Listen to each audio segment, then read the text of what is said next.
अपने दावत ए इफ्तार में महाराष्ट्र समाजवादी पार्टी के अध्यक्ष अबू आसिफ आजमी कहते हैं, असलियत ये है कि जो धर्मांतरण विरोधी बिल पेश किया गया है वह सिर्फ धर्म के नाम पर राजनीति करना चाहते हैं। ऐसे बिल लाकर वे सिर्फ जनता के बीच भ्रम फैलाना चाहते हैं।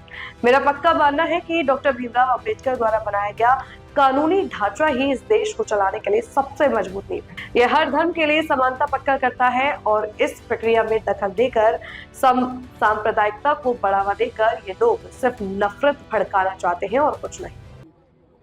कांग्रेस पर या पूरा आप पूरे देश में जाओ, लाइन लगी हुई है, कांग्रेस से क्या लेना देना है। अब आप जो है अपनी हुकूमत की नाकामियां को छिपाने के लिए अपना जो है ये कांग्रेस के सर पर थोप रहे हो। आज आपकी सरकार 2014 से लगातार मजबूत सरकार है, सारे देश में कई राज्यों में सरकार है, उसके बाद भी चारों तरफ हाहाकार मचा हुआ है और आप कह रहे हैं कांग्रेस कन्फ्यूजन फैला रही है।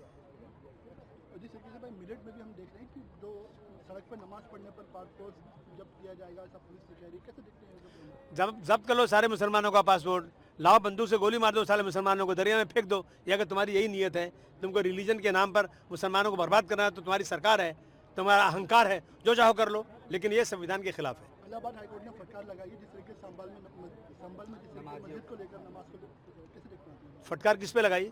वहाँ की जो अथॉरिटी पे लगाई।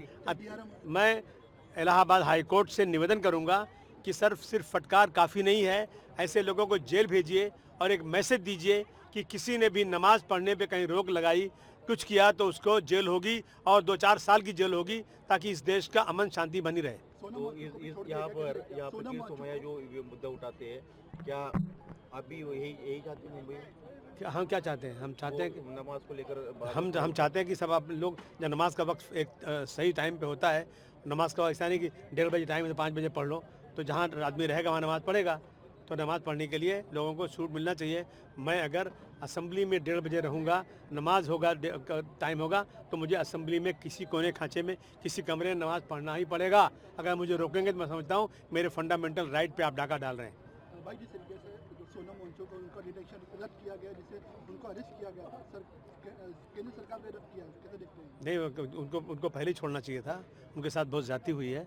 मैं समझता हूँ कि डॉक्टर राम मनोहर लोहिया साहब ने कहा था कि जब सड़क सुनसान हो जाएगी तो सांसद आवारा हो जाएगी। सांसद आवारा हो चुकी है। मनमानी जो है, ये लोग जो है मनमानी जो चाहे वो कानून बनाते हैं, जो चाहे जितना जुल्म जाती करते हैं। लोगों को संविधान के दायरे में रह करके सड़क पर आकर के अपना विरोध प्रकट करना चाहिए।